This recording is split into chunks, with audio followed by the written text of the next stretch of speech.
Good Friday afternoon, guys. My name is Jerry Miller, and welcome to the I Love CVille Show. Thank you so much for joining us. We are live, of course, in Charlottesville, across the Commonwealth, the country, and the world on the I Love CVille Network. It's great to be with you on a chilly and blustery Friday in Central Virginia. But regardless, a beautiful day to be above the mud and alive in God's country, and just a fantastic time to walk the earth. I mean, I like to say this all the time to start the program. Any day you can put some pants on and some clothes on and get out of bed and enjoy this gift we call living is a reason to celebrate. We'll thank some of our fantastic partners for being a part of the show. Scott Wagner of Scott Wagner Integrated Medicine. Dr. Wagner has your back. Scott Wagner Integrated Medicine, changing people's lives and really making an impact on people for, frankly, 20 plus years. Ting is the crazy fast internet behind the I Love CVille Network. IMBS Medical Billing Services. We love Ida Thornton and her team at IMBS. She's amazing. In fact, Ida and her team will join us in early December on the program. And our friends at the Boar's Head Resort have a fantastic event. If you want to get the URL on screen, if you could please. Judah Wickhauer is our director. It's called the Winter Wonder, where the Boar's Head Resort lights up, illuminates its grounds for families and friends and couples and date nights and holiday festivities for us to enjoy. I mean, you talk about an Instagram-worthy event, the Winter Wonder at the Boar's Head Resort, undoubtedly that event. We're going to welcome Nancy Gill in T-minus 15 seconds. If you want to ask the star of the James Exchange some questions or get some perspective from her, please put it in the feed. She's also the former mayor of Scottsville, and frankly, just someone I'd like to pony up to next to at a bar or a brewery and have a cold beverage and shoot the you-know-what and have a good time. Judah Wickhauer, if we can go to the studio camera. Nancy, welcome back. Your following and rep and influence speak for themselves, and you kindly joined us after a 14-hour jaunt down the eastern seaboard. Yes, I did. How did that go? Tell us where you went. I have been spending time in the Gloucester Rockport area in Massachusetts, helping a very good friend of mine with her 10-year-old, very precocious daughter. Ooh. And it's been a welcome change because those who know me know that I have had clients with Home Instead, took care of my own mother and a very close friend, and it's such a pleasure to hang out with someone so youthful and not at the end of life. Well, I will say this, Nancy Gill embodies youthful spirit, at least every time I've hung out with you on this show. You have that zest for life that I find contagious. I think that zest for life is now being documented in the James Exchange podcast. Put in perspective the podcast and how it's going. You know, I think it's going really well. I need, of course, more subscribers and listeners, but don't we all? Sure, of course. But I really like the way it's almost growing organically, where I started with something very stringent, where I was going to have Monday Matters and Friday Forward. Well, I started looking at that, and it was boring, so I started doing headlines. You evolved it. Yes, and I just, once I started with the headlines, all of a sudden people are paying attention. So that was the trick, and I'm trying to be kind of clever and fun with them. She is, I'm going to straight up say this, she's documenting the news. She is driving the news cycle. And there comes, you know, we do a lot of that here with the I Love CVille Show. A lot of responsibility comes with that. Yes. Have you you obviously have considered that. You have to be so careful to get your facts straight. Right. And because if you don't, you know what happens. Exactly. But what I love about technology is all these meetings that I'm covering are recorded. So I don't make anything up. I just transcribe it, put it in the podcast, and I will have commentary, but I try to keep it fair and unbiased. That's great. That's great. So one of the topics that's coming in, and frankly, we've got people already watching here. Amber Ellis, welcome to the broadcast. Vanessa Parkhill, hello. Thank you for joining us on the show. So Dr. Hurt, A gentleman well known as a developer and landowner, Dr. Hurt once told me you could not enter Albemarle County or leave Albemarle County without seeing one of the pieces of property that he owns. And Dr. Hurt and his company, Virginia Land Company, are at it again, and this time with 2 developments totaling potentially 72 houses, one on Bird Street and one on Blenheim Road. I'll get out of the way. Why don't you set the stage for us? What's going on? Okay, well, I'll put it in a historical context. Please. When I came on town council in 2006, the Scottsville Comprehensive Plan called for an increase to 1,000 residents in 10 years. Didn't happen. The Comprehensive Plan still calls for growth of, basically that number, maybe in a shorter time period. I don't know. I haven't read it in a couple of years. But when you look at the homes we have in Scottsville right now, the last census, we have 524 residents living in 300 homes. So to get it to 1,000, we need 300 more homes. So when you think about the comprehensive plan, what it's calling for, 72 houses or unit developments, I don't think are that great. It's low. It's low. Yeah. So it's just so many coming at once that it has concerned people. Why is it met with such resistance? People don't want. Is this NIMBYism? No, it's. I don't think so. I think it's just people all of a sudden are realizing the town may grow, and some don't want it in their backyard. They're fine with the village residential, say on Bird Street, of I think 13 homes versus the 48 that have been proposed, which the Planning Commission recommended 36. And that's units, not necessarily single-family homes, but it goes to the cluster development concept. So when you think of taking 20 acres that have been empty and pristine, and people have been able to use them for their own personal purposes, they don't want it dotted with houses. So let's talk about the comp plan. And it's so funny, the comp plan is like such a focal point right now. City of Charlottesville, Albemarle County, Scottsville, comp plan is like the hot topic. So the comp plan called for the town population to jump to 1,000. Yes. So essentially 2x. Yes. Double. Yes. First question, why did it not double?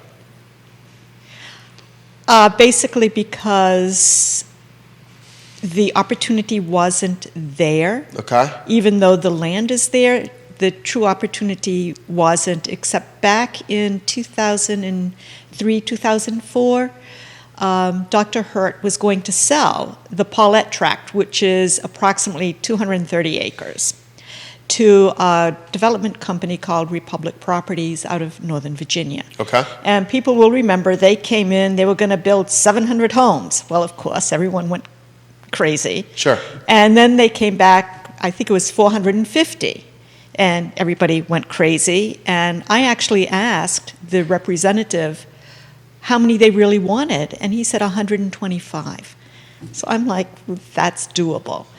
But out of that, even though it had a negative outcome for Dr. Hurt and the developer did not subsequently purchase the property, so Hurt still owns it, came a planned unit development, a PUD, that the town paid for, and Matt Lawless has dug it up, and I hope that the Planning Commission revisits it because I think it's a good plan. It has to be tweaked a little more than it was back then, but I think it's a good plan. Why? Okay, first off, and this question's coming in, and this is someone who does not live in the Scottsville area. And Matthew asks, not town manager, regular listener of our show, says, how did Dr. Hurt corner so much land ownership in the area? He just did it over time. Well, he did it over time. He purchased the Paulette Tract he owned it when I moved there in '99. Okay. So this is not a recent purchase for him. And he purchased the tire factory, and it sits on about 60 acres. I'm going to say this is maybe 2010, kind of in that time frame, 2012, somewhere along there.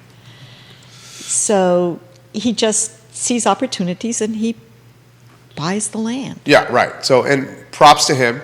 I have no problem with somebody scooping up land and buying land. Now, some folks just say he's, land banking and needs to start getting to the table with some hustle and chutzpah of what to do with the land. But from what you can tell, that's happening. Yes, I believe he really wants to see something happen in Scottsville. Yeah. What's the mood of residents of this? I think it's mixed. If you, of course, people will come to public hearings that don't want it, and they're very vocal, but we're not hearing the silent majority. So I'm going to say there are a lot of people in Scottsville that live in the town of Scottsville that want this. In fact, without mentioning names, Sure. A person who lives in close proximity to the bird project said, please, I want company. She just wants people there. But her voice isn't being heard because she doesn't come to the meetings. So how about this question that's come in? Which of the two developments is best suited for Scottsville? I would say right now the Bird Street development. How come? It has close proximity to the downtown area. Uh-huh. It has, and of course the downtown area it's all about density. It's a town. It needs people. It needs people. Yeah. It's the walkability issue. It can bring improvements to the sidewalks and the road in Scottsville. And, I just think it's needed. Bird Street's, the Bird Street development, give us, you're talking 12 acres of the almost 20-acre parcel, maybe a 48-unit cluster development. Yes.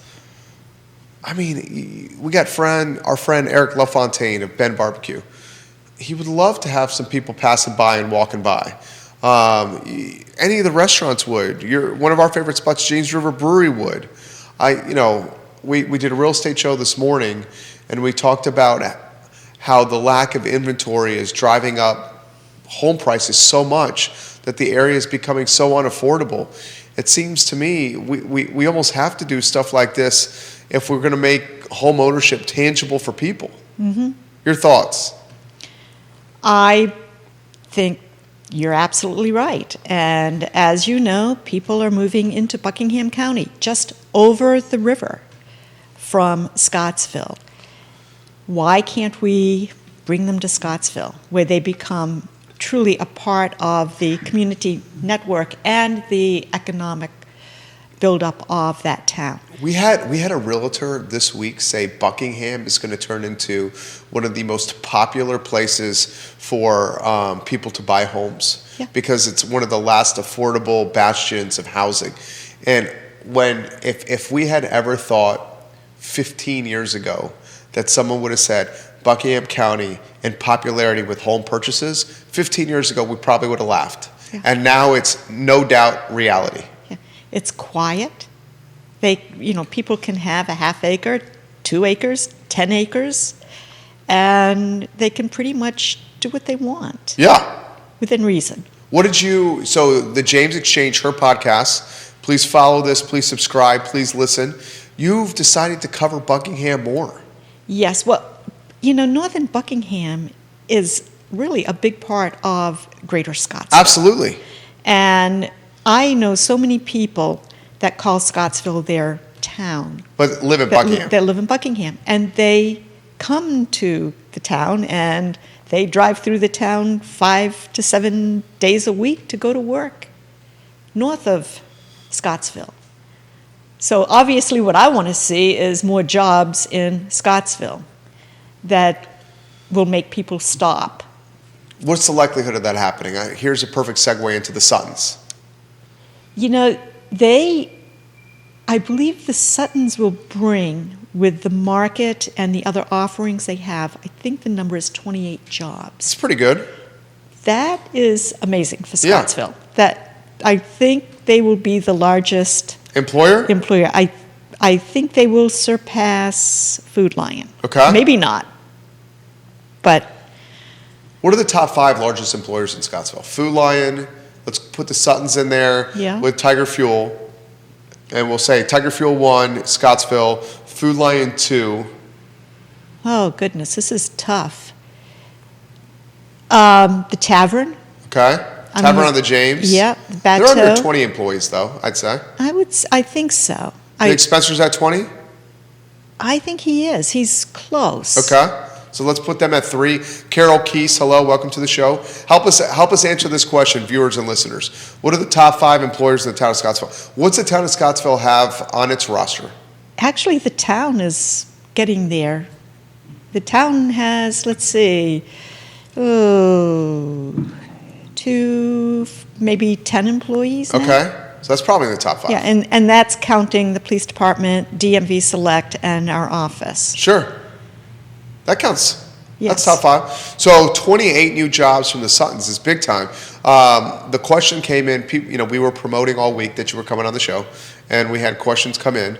And the obvious question was the impact the Suttons and Tiger Fuel would have on Scottsville.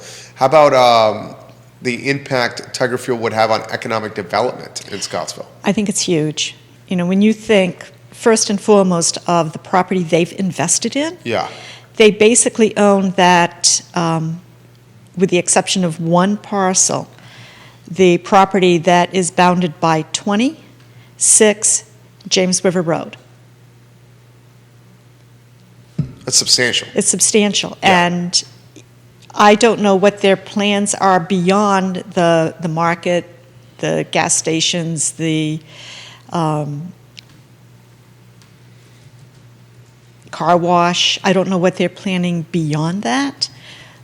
But But they own the shopping center. they own the shopping center. Yeah. And they also own Lucky's downtown. Tim, Claudia Carr, Mm-hmm. Augusta Co-op, from an employer standpoint. Oh, that's right. They would. Yes. I don't know how many. I'm just kind of going through faces. So Augusta, top employers in town of Scottsville, we'll say Tiger Fuel 1, Food Lion 2, Tavern on the James 3, And then I would go Augusta. Augusta Co-op 4. They might, and it might be, Probably them more than town of Scottsville. oh, definitely. Yeah. Town of Scottsville 5? I think so. And then it becomes 2, 3, 4. I don't know how many employees Danzy has. Uh-huh. And then I'm just going up and down, like the bank. Maybe everybody else is coming in between 5 and 10. Vanessa Parkhill, hello. Lumpkin's coming in here. Yes. Updates on Lumpkin's, people are asking. Lumpkins, as everyone knows, Hollis has sold it. Right? It closed. I believe it has closed. It has closed, yeah. And In fact, I think we may have the listing agent on our Monday show at 10:15 to talk Lumpkins. good. Monday at 10:15. No, and it's going to remain the same. I mean, we hope. I think it will. You think it will? Just keep the rooster. Keep the rooster. Well, I mean, you can't do away with the rooster. The rooster is like the best piece of marketing and branding that is out there in Central Virginia. What were you surprised it took as long as it did? To sell? Yeah. I mean, it wasn't that long. I would say, what, a handful of months? Yeah. No. I think the right package they had to come up with the right package. Yeah. Grayson says, what's the best use of the Lumpkin site? What it is right now. Yeah. Wouldn't change it? I wouldn't change it. I mean, their rooms are always booked. Their restaurant's always full. Why change it? I mean, I agree right there. Why change it? Vanessa, hello. Welcome to the show. We'll get to some of these comments. Back to the Suttons. This has come in saying the Suttons could really drive economic development in Scottsville if they do it the right way with attracting the right tenants to the shopping center. What tenants would you like to see there, Nancy? I would like to see some kind of medical facility. Okay. What's the closest one? Dr. Joyce is downtown. He's just one doctor. And then Central Virginia Health Services has one about 5 miles out on Route 6. Okay. So a medical facility. What else would you like to see there? Gosh, what I would really like to see in Scottsville is a Peebles department store. Okay. I just think it's got the right mix of everything. When I was mayor, I actually called them and they said... Yeah, you try to attract them. I did, and they said they needed 3 things. I remember 2. One, they said you had to be the county seat, so I said we used to be. And everything has to be, all their stores, they like 45 minutes apart. I'm like, we have that, and I don't remember the 3rd one. But they didn't do anything. This topic's come in. Can Nancy highlight what Scottsville's going to do with the $40,000 grant from the state? Oh, wait a minute. I might not know about that. Yeah, Scottsville. Okay, so let me see if I can. The town of Scottsville has received a grant to help people start a business. Oh, Northrum. yes. Okay. I don't really have the ins and outs of that, but again, Matt Lawless is getting the grants in, and I hope that this is successful and brings more small business to town. How do you characterize how Scottsville's doing going into next year? I mean, I hate to even say this, knock on wood here. I'm hoping that we have COVID behind us. Okay, I'm getting my, and I'm not going to go down the political road of this. I'm getting my booster shot. My wife, myself, and I are getting our booster shots on Monday. Fully vaccinated, and then we're going to do the booster on Monday, okay? We believe in the science of the vaccine, and I'll leave it at that, okay? So I'm hoping Albemarle County, as documented by other outlets, is over 85% vaccinated. Folks that are eligible to get vaccinated, 85% plus have been. And there's a correlation, this is science, that COVID is in check in Albemarle because of the vaccinations. I'm not going to make this political. I think that 2022 looks promising. How do you see it? For Scottsville, if we go into 2022 the way we weathered the pandemic, it's going to be a great year. Okay. How so? Why so? We did not lose revenue. Because a lot of people know that we rely very heavily on the meals tax. Right. And that did not go down that much. Now, the CARES funds helped, and the monies that the town is receiving from the federal government is helping a lot. That actually was utilized to build out the DMV Select Office and get that rolling, but they still haven't even tapped into it. We're talking about $500,000 they're getting, which is, that's such a great present to the town because there's no way we could raise that.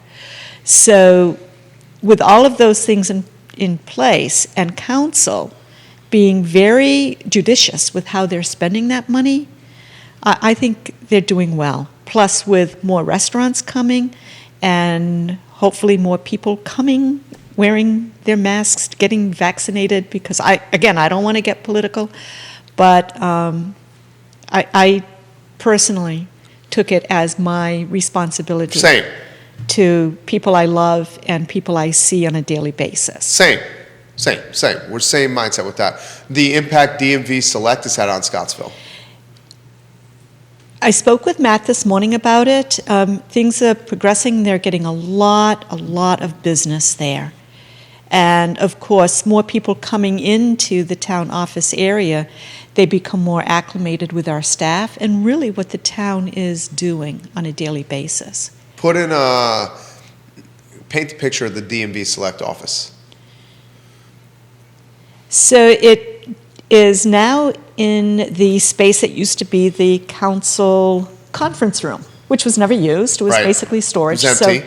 So it was empty. So they opened it up, and you get off the elevator or walk up the stairs. It's right there. The very, very friendly people are working there, and they're actually part of the office staff. They don't work for the state. They work for the town of Scottsville. And that adds even more to what the town can do as far as greeting the public. So plenty of parking, and that's a big issue in Scottsville, but it's right next to the town lot by Victory Hall. I think it's such a great thing for Scottsville. You can buy your fishing license there and walk across the street and buy a fishing pole. This is a question from Laura. It's a good question. Does Nancy think that the housing proposed for Birch Street and Blenheim are going to be affordable for us? It's a good question. That's a good question, and And she follows with a second comment, or is it just going to attract folks that are priced out of Charlottesville and other areas of Almar to us? okay, so this is sort of my answer. On Bird Street, if they just went with Village Residential, which would give you 13 homes, you cannot build, as you know, Jerry, 13 affordable homes on 20 acres. No. Okay, so So you the do, developer, what you're saying is the developer is going to have to increase the cost, make the homes more expensive to recover the sweat equity and the cost of goods and the labor that Dr. Hurt and his company puts into developing the property. correct. Now, with the cluster development as part of Village Residential, which you go through the special use permit for, you break it down so more homes, smaller homes, are going to be more affordable, but what is affordable housing? That's the question. Is it, I mean, I did not pay that much for my house, but it's a work in progress. It's a 100-year-old house. You also bought it a while. A long time ago. Yeah, not today. Right. So people are saying 325,000 is affordable. We're, I think, trying to get it below that. I don't know if Hurt and Company can do that. I just don't know the numbers. I agree with you.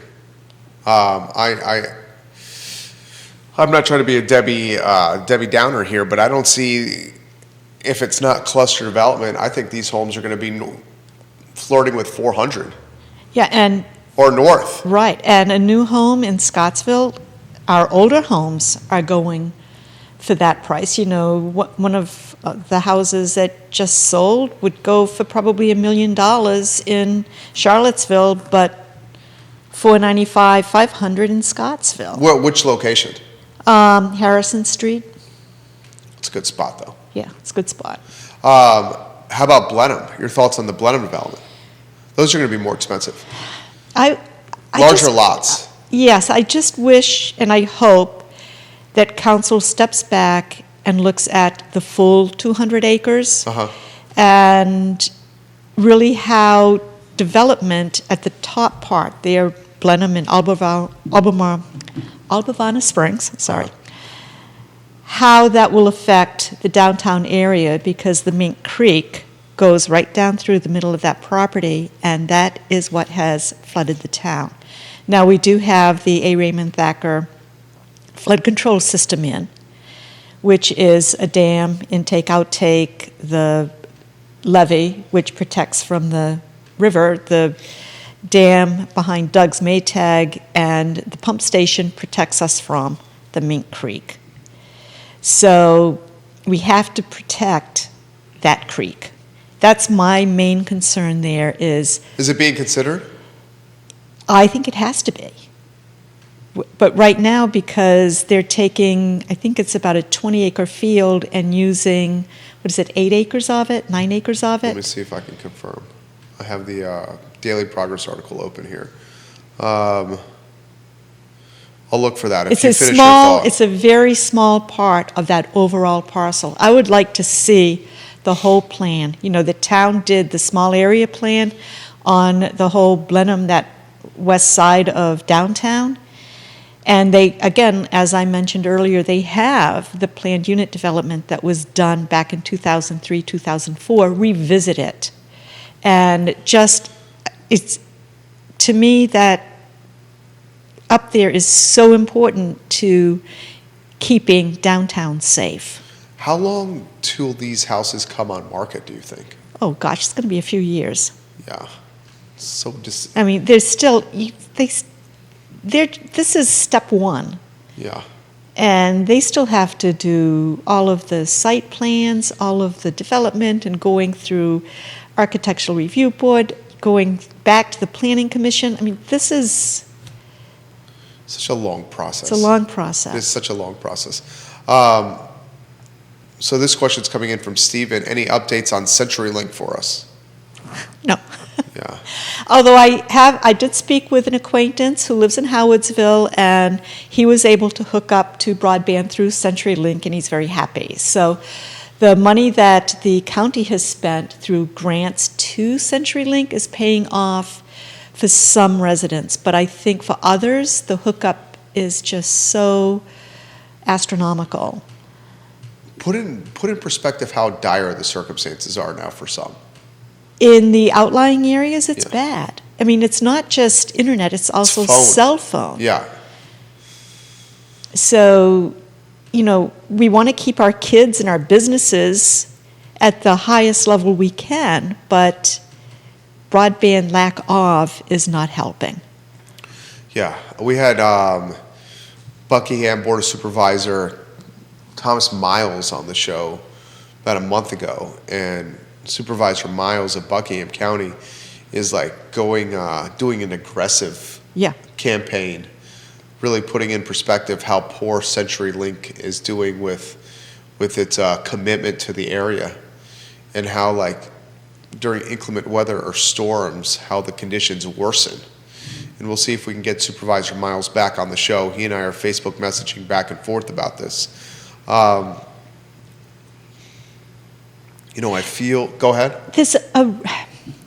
I spoke with Donna Price, gosh, 2 or 3 months ago On your now. podcast, too. Yes, regarding this. And, Yeah. and the county is creating, which made sense, and I forget what it's called, but it's something they're doing that is bringing in more broadband companies, internet providers, and maybe he needs to get with Donna, too. I will see if I can get Supervisor Price and Supervisor Miles all on the show. Yeah, and At just one time. see how can Buckingham and Southern Albemarle work together, because we are neighbors. And speaking of Supervisor Price, you had her on the podcast to discuss the Southern Albemarle Convenience Center. I did. We should discuss that.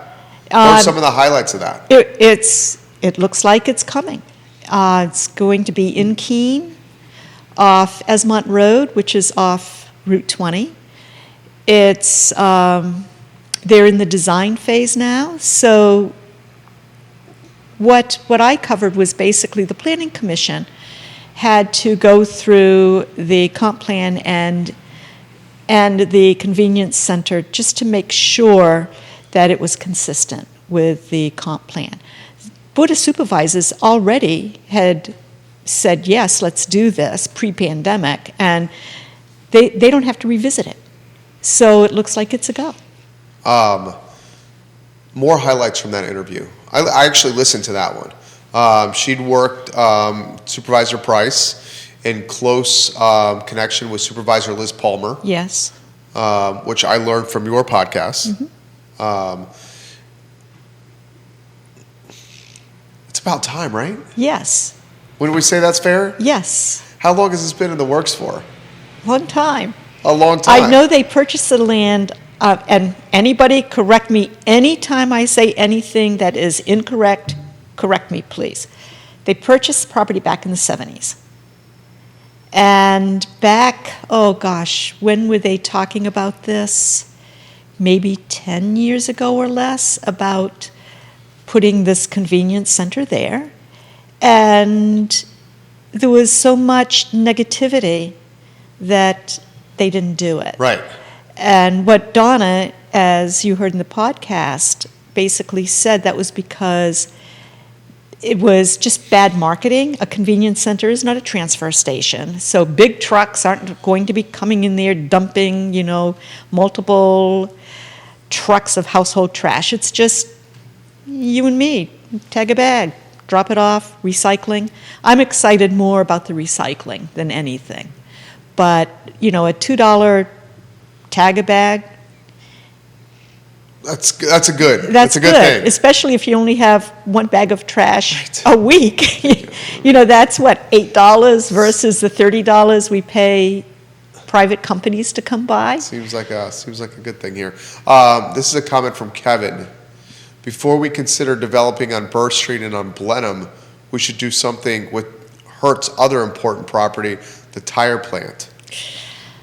So that's catch-22. It's not a zero-sum game either. No. And the town really can't do anything until the developer comes forward with a plan or an application. I know that there has been some activity on people wanting to buy that, but again, Really? yes, but again, the package isn't right for whatever reason.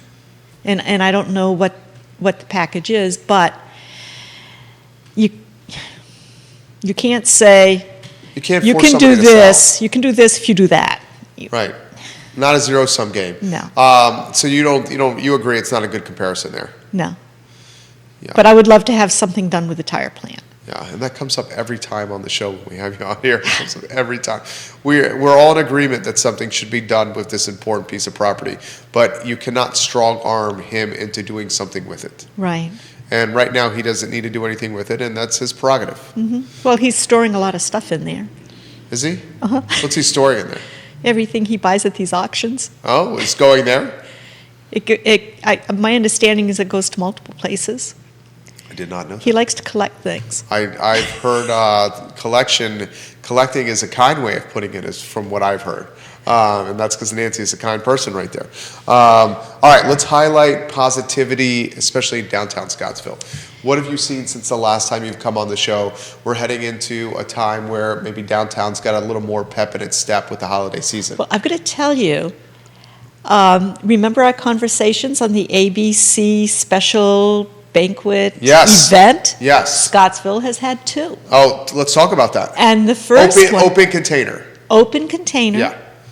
And they had one with the Scottsville Center for Arts and the Natural Environment, where they I heard about this. Yes, Scan went. They got art in all of the empty buildings and storefronts, and it was a huge success. Very, very successful. Yeah. Now the second one was the Friday before Halloween, and it rained, and there was to be a play, like a radio play at Canal Basin Square, which they subsequently moved to the theater at Victory Hall.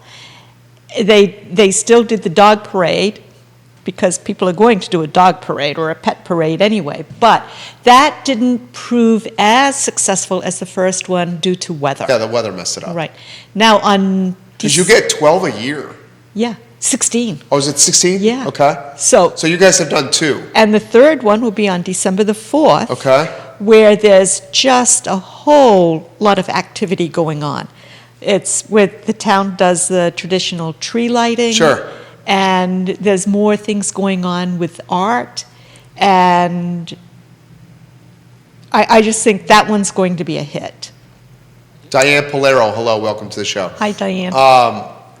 You guys were the first to do it. Yeah. We were talking about this when we had Nancy on the show last time.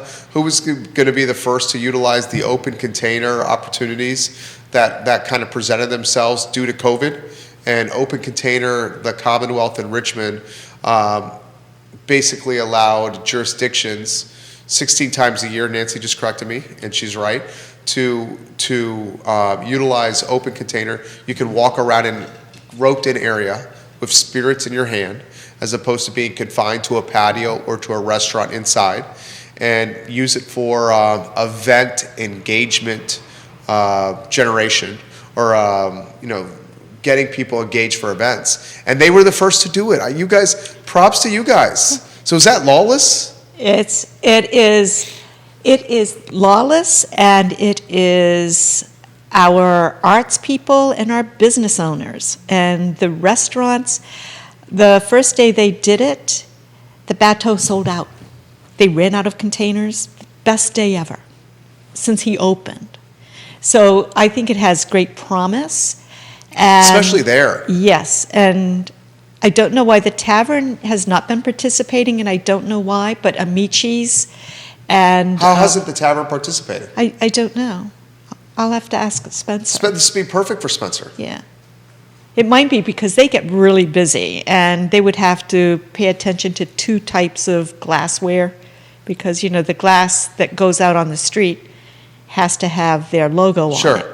So it might be just working out logistics. So people are asking any idea of how much revenue was generated for the town of Scottsville during the first event. And Jack Maxwell, welcome to the show. Thank you for sharing the show, and congratulations on your recently earned and won medal. Very impressive, Jack. Do we know how much revenue was generated? I don't. We don't. That would be... I'm not in that seat anymore that I can't just... Well, you're a popular lady. Everybody likes you over there. Yeah, but I can't say how much were revenues on meals tax last month. How did the brewery do during it? They did really well. Yeah, I bet they did. Yeah, so it's the brewery, Amici's, and the Bateau. Amazing. So highlight other folks that are doing positive things. Okay, so the initiative I'm involved with here, Health, Equity, and Access in Rural Regions, tomorrow we're doing Take a Hike Day. Okay. 2 locations, one in Esmont at Simpson Park, and then one in Scottsville at the Farmers Market, and then we're doing a tie-dye workshop event at the library, which Matt Lawless and his wife will be doing. Very nice. So that's tomorrow, 10 to 12. Farmers Market is having their annual holiday shopping opportunity at the Farmers Market from 9 to 1, I think. And Does it shut down after Christmas? it does. Yeah. For how long? It then opens back up in March? In April. I think it April. goes April through October, and then opens For maybe Christmas. through November, and then opens up for the Thanksgiving. But on the 4th, it'll be the tree lighting at Canal Basin. I don't think they've changed that, with, again, lots of art, lots of really things going on. I wished I had printed out the program for it, just lots of stuff. And a lot of that I owe to Erin Root and her gang with SCAN, really making the arts happen. In fact, on Saturday, they had a donation from a museum here in Charlottesville of this big... Sculpture. Yeah, and Yeah. they installed it, and it's now on the SCAN land, and Yeah. It's great stuff. I love it. Jack says hello, by the way. Hey, Jack. He just put it in the feed. He says, "Tell Nancy I said hello." And again, Jack, very impressive what you've accomplished and the recent hardware that you earned. Very impressive. I follow your endeavors on social media. I love when you come on the show. Time flies when you do. 45 minutes in here. What anything else we should highlight? You've done a hell of a job so far. I think we're good. I mean, when I leave, I'll come up with a bunch of stuff. But no, I think, I just think the town's doing great. And people get involved. How about the podcast? Oh, the podcast. So, Excuse me. on Thanksgiving, I will have a very special show with Ooh. the sign lady. The sign lady. The sign lady who lives in Buckingham, and the sign used to be in Scottsville, but it became too laborious for her because she had to move it every 30 days. That's how we were getting around the sign ordinance. And she basically moved it to Buckingham, and she puts pithy little sayings on it every so often, and she will be talking about Thanksgiving and quotes. And Where can they listen to the podcast? can listen to it on Facebook, on the James Exchange Facebook page, on my personal page, it takes you, you click on it, and of course it goes to the Substack where it lives. Jack says you forgot about the weather. Jack, I have not forgotten about the weather. Jack and I are going to start doing a weather program called Eye on the Sky, Boots on the Ground. He loves the weather. So I want to every morning have him give the weather report. That's a great idea. But it's eye on the sky, boots on the ground, Jack. I don't want anything from NOR or anything like that. That's a great idea. And I also want to institute one Monday mornings, Minute with the Mayor. That's a good idea. And how about this final question? We're not seeing you at the brewery anymore, Nancy. I'll be there tonight. Okay. She will be there tonight in the brewery right there. Nancy Gill is A+ people. Janet Pace, thank you for watching the podcast as well.